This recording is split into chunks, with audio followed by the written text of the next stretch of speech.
So, yeah, here we go again. Cursor is once again changing up its pricing, or as they're calling it this time, their billing cycle. And honestly, I just had a smile when I saw this land in my inbox this morning because, well, if you've been using AI tools as long as I have, you know, this isn't the first time we've been through one of these little clarifications.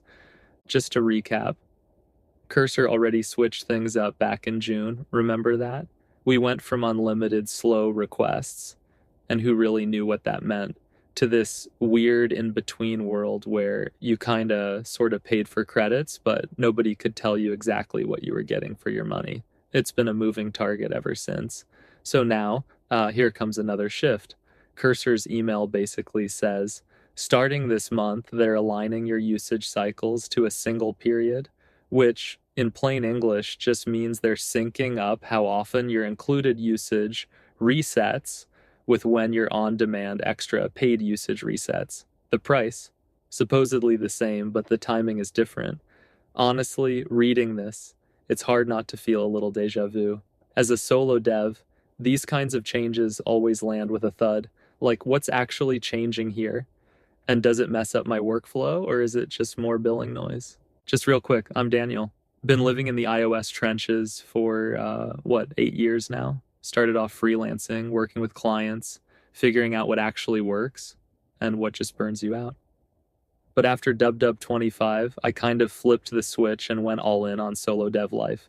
Since then, I've shipped a bunch of my own apps, started putting everything out there in public, and honestly, these days, pretty much all my energy is going into Crafter's Lab. It isn't just another tutorial site or another AI clone farm. This is my actual home base for solo devs who treat AI like a real teammate, not just a vending machine. And yeah, I'm in it literally every day, building, tweaking, breaking stuff, just seeing what sticks, you know? If you want to get in as an early member and lock in your price, now's kind of the sweet spot. And yeah, if you're part of the Patreon crew, huge thanks and heads up, everything's moving over to crafterslab.dev. And honestly, if you want to be part of it while it's all still taking shape, just hop in now. So let's just start with the reality. Most solo devs aren't running massive teams or burning through 1,000 AI requests a day, but we are deeply sensitive to these kinds of cycle resets and billing quirks because our flow is so dependent on the predictability of these tools. You get used to a certain rhythm. Maybe you always start new features on the first of the month. Maybe you do your big refactor weekends at the end. Then Cursor goes and quietly changes when your usage resets. And suddenly the mental math you do to stretch your credits, that's out the window. So Cursor says previously on-demand usage reset on the first of each month, regardless of when your included usage reset. This resulted in 2 separate periods and caused confusion. And yeah, honestly, I never really understood Cursor's pricing. And I can't be the only one, right? Half the time I'd get these random usage pop-ups or weird connection messages in the Cursor chat, and I'd just kind of shrug and hope I wasn't blowing through my credits without realizing it. But reading this, it finally makes a little more sense. Apparently, they had 2 different reset cycles running behind the scenes, so your included credits and your paid usage weren't syncing up, and that's why the chat would throw these confusing warnings at you in the middle of a session. It wasn't just me getting lost. The system itself was out of sync. So I get why they're moving to one unified cycle now. It should mean fewer mystery pop-ups and maybe finally a clear reset point every month. It's honestly kind of a relief because as much as I love having all these AI tools in my workflow, nothing kills momentum faster than having to do mental gymnastics just to figure out what I'm paying for or when I can actually use the thing I'm paying for. In theory, syncing the cycles makes sense, but and here's the solo dev worry. Every time a tool tweaks billing, I find myself double checking if they're actually making it more predictable or if they're just quietly closing another edge case that worked in my favor. There's a reason indie devs get nervous when pricing emails land. It's not paranoia, it's survival instinct. let's be honest, every time Cursor changes how they count or reset usage, it's not just a billing change, it's a workflow change. Maybe you're like me and you like to plan your heavy sessions, AI-driven refactors, multi-file upgrades, sprints, right after your credits reset, so you know you're covered. But when the rules shift under your feet, suddenly you're back to playing guesswork with your own coding calendar. So, Cursor says after October 20th, both your included and on demand usage will reset together at the start of your next monthly included usage cycle. Any outstanding on demand charges will be billed at that time. So now you're supposed to have one clean reset point. In theory, that should help. But here's the thing, most solo devs, we've already built little rituals and workflows around the old messy system. We've learned to game the double reset. We know when to go hard and when to throttle back. Suddenly, that's all getting wiped. And let's be real, Cursor's record on actually communicating these changes in plain language, not great. I can't count the number of times I've woken up ready to ship and found some new clarification that's just a stealth price increase in disguise. Yeah, so this is the part that always hits different for me. Every single time Cursor tweaks the cycles or changes how billing works, it's like, it's just one more thing that kind of shoves me back toward running stuff local. I mean, not gonna lie, it's wild how much time I've sunk this year into fine tuning my own models, building out the Swift brain thing in Notion, just so I have something I can actually trust, right? And yeah, as cool as Cursor or Claude or Codex might be, there's nothing that'll kill your vibe faster than feeling like the rules of your main tool can just shift anytime. You ever get that? One day you're cruising, everything's flowing, then boom, new email, new reset, new billing edge case to watch out for. It's exhausting. Honestly, predictability is everything when you're building solo. The more these remote tools shift things around, the more I find myself thinking, okay, so maybe it's time to double down on what I can actually control. Because at least with my local setup, the only person changing the rules is me. And for what it's worth, that's starting to matter way more than any fancy new agent feature. Here's the pattern that nobody in marketing wants to admit.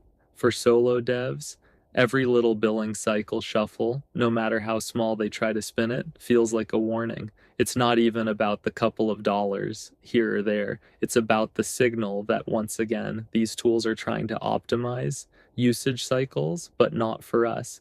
It's a reminder that AI as a service is always going to be a moving target, and that the only way to actually own your workflow is to invest in the tools you control. So, okay, real talk. Every single one of these Cursor changes just pushes me further into fine-tuning my own local models. Like, it's almost become a reflex at this point. And the truth is, all those late nights spent curating my Swift brain database in Notion, that's not just some nerdy backup plan. It's basically insurance for my workflow.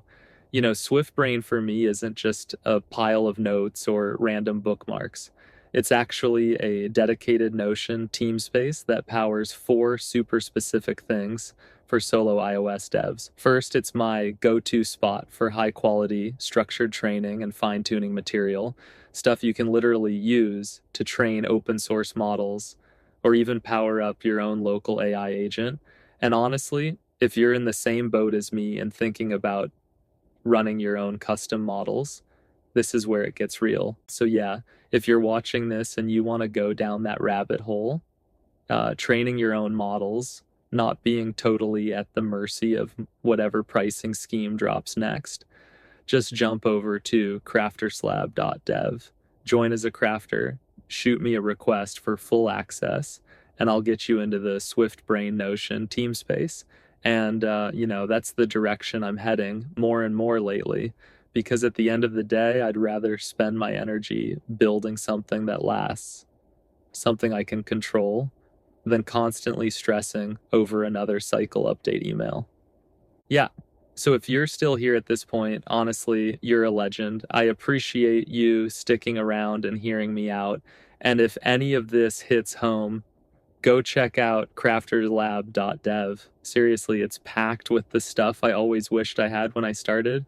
There's a Discord where you can actually stay accountable, get real feedback, and see a little clearer through all the solo dev fog. And there's a whole set of resources in the pipeline: app blueprints, Figma foundations, growth insights, a bunch of real indie assets, all designed to help you actually move the needle on your projects. And the Notion workspace, that's where the real magic is. You've got dedicated team spaces like the Playbook, which is basically my live command center where I plan apps, write docs, and show the real process, not just the polished stuff. Then there's Swift Brain. That's my personal curated Swift and Swift UI library. All the deep dive resources I actually use to fine tune and train AI tools like Claude, Cursor, and Codex. And now there's Ops Lab too. That's where I'm building and sharing my actual AI agent systems, all the Notion workflows and automations that hold everything together. Put it all together, and you get what I call Crafter OS. It's this evolving operating system for solo developers who actually treat AI like part of the team, not just a magic button you hit when you're lost. I'm still refining it, still experimenting, still figuring out the best way to tie it all together. But honestly, that's the fun part. If you want to get in as an early member and lock in your price, now is probably the best time to jump in. Would love to see you there. Yeah, so I guess that's where I'll leave it for today.